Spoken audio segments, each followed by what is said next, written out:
What a scapegoat I am. They're trying to blame me for what goes on in this city in the way of crime. Our customers are honest citizens. A blatant and calculated strategy that is forcing Maura Siegel to close up the gun shop her family has run for 57 years. A well-thought-out plan by cities across California, burdening businesses with taxes no one can afford to pay, and in the end, guns no one will be able to buy. My business tax used to be $1.20 per thousand, and it got bumped up to $24 per thousand. They don't want gun shops in this city, and that's what they're doing. If they can't legislate, they just tax you out of business. Their agenda was to eliminate firearms any way they could. This is the easiest way, is to tax everything that comes out of a store. And I've seen a number of businesses fall in the last 10 years. If we're out of business, there will be no Second Amendment rights. They're stripping people of their gun ownership rights, is what they're doing. If people can't shop at a store like this, they can't buy guns. And that's exactly what their intent is. An assault from all angles, gun dealers being forced out, and competitive shooters who may have to move out for a shot at the Olympic gold. 18-year-old Lauren Santabanez of San Diego already has a record of national and international titles, but she soon may have another record, a criminal one. I never saw this coming. Just for being a competitive athlete, I would be labeled a criminal. Lauren's custom-made target pistol is now categorized as an assault weapon under California's new gun law because of its design. Outlawed just like tens of thousands of other pistols and rifles used by competitive shooters throughout the state. The law, the way it stands now, it will probably kill Olympic-style shooting in California. Olympic dreams threatened, but still, that doesn't muster much sympathy from the author of this gun ban. In fact, Senator Don Parada of Oakland could only offer Lauren this bit of advice, quote, "If Olympic shooting is her goal, she may be better off living in Texas."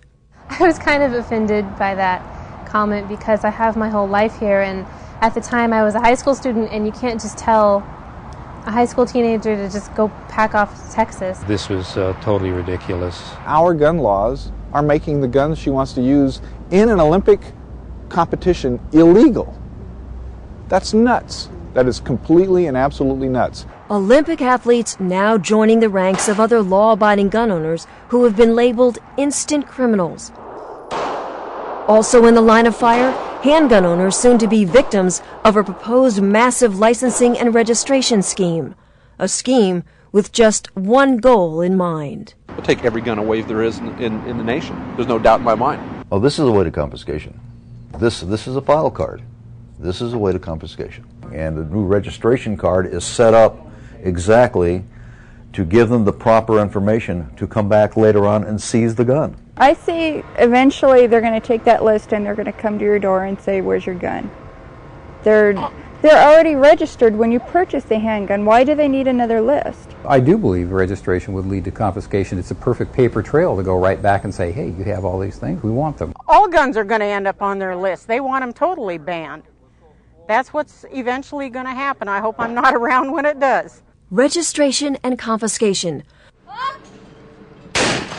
A total ban on the rights of honest citizens to own a firearm, and an ever-expanding list of gun laws that won't infringe on the ability of criminals to get their guns. It's posturing politicians, because we have enough laws in place, and they don't enforce the ones they have.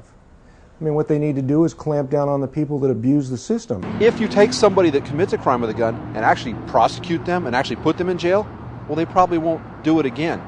But when you have people that continually commit crime after crime after crime after crime after crime, and they just keep walking away, well, when are they going to take it serious? If I could say anything to the politicians, it would be that you need to start enforcing the laws that are on the books and quit trying to make up new laws that are only going to affect law-abiding citizens. Go after the criminals. So, do we need more laws? No. Do we need to enforce the laws we have? Absolutely. Enforce the laws on the street and just leave my guns alone. This is the upside-down world of gun control being played out in California, where plenty of politicians and police chiefs, like LA's Chief Bernard Parks, still insist on banning all small affordable handguns and push mandatory registration to help combat crime. But the U.S. Supreme Court has already made it very clear in Haynes versus U.S. that convicted felons can't be required to register a firearm because it's a violation of their Fifth Amendment rights, self-incrimination. So who's kidding who? It's only the law-abiding citizens who are going to have their guns confiscated that have to go through all this extra registering. The criminals don't have to do it. Well, since when did they get all the rights and I don't have any? You know, that's my problem. It's all backwards, completely turned around. The criminals have all the rights and the honest citizen has none. A dangerous game of politics that only denies the law-abiding the right to protect themselves from a system that refuses to. How are we going to be protected, especially someone like me who lives out in the backcountry and there's no law out there until they get there? What you end up doing is make it so that the criminal has the advantage. Now, if the police could be at your house in 20 to 30 seconds every single time you call them, this wouldn't be a problem. But they can't. In fact, Los Angeles, a leader in the victim disarmament movement, has seen its violent crime rate jump 7.5% in the past year. Proof its gun control schemes have backfired. I really predict a bleak future, and no new laws are going to stop that. The criminals are going to do what they always have done and what they want to do, and crime is going to go up. It typifies a mindset that your constitutional rights, your freedoms are irrelevant. It's whatever we, the government, want to do, and we're going to go after you regardless. Laws that aren't being enforced, and a political agenda forcing honest citizens into obeying laws they don't understand. Calculated confusion led by an unholy alliance of anti-gun politicians and trial lawyers. Without question. Once they figure they've gotten all the guns away, the political will to eliminate the Second Amendment will be there. This is not a case of a camel's nose under the tent or the slippery slope. These are people who are pushing an agenda, who are well-financed by the liberal foundations making multi-million-dollar block grants, and who have the media in their pockets. California gun owners now realizing their worst nightmare.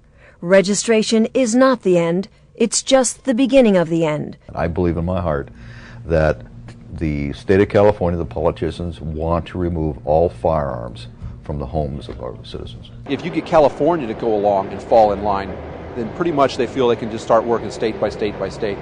That's why this election season, those who have lived it have a resounding, compelling warning for Americans concerned about protecting their personal freedoms. What happens in California, watch out. It's going to hit the other 50 states through our federal government later. So if we can't stop it in California, we're in trouble. You just better wake up and start fighting for your rights, because they're going to come and take your guns away. It's what it boils down to. You need to protect your rights. If they take away your guns, they're going to take away your other liberties eventually. Vote. Vote for the people that are on our side. I think that what the gun owners need to do is to be organized, and probably the best way is to join the National Rifle Association and support it as the best they can. Of course, I strongly suggest you get involved with the NRA. Well, if it wasn't for the NRA, we would have total gun confiscation today. Join the NRA. Tell the average citizen, tell the city council, tell elected officials, tell the government that you do not want your rights infringed. Their rights to own a firearm is under attack, and the only way they're going to circumvent that system is to go to the polls and vote for those people that will support the Second Amendment rights.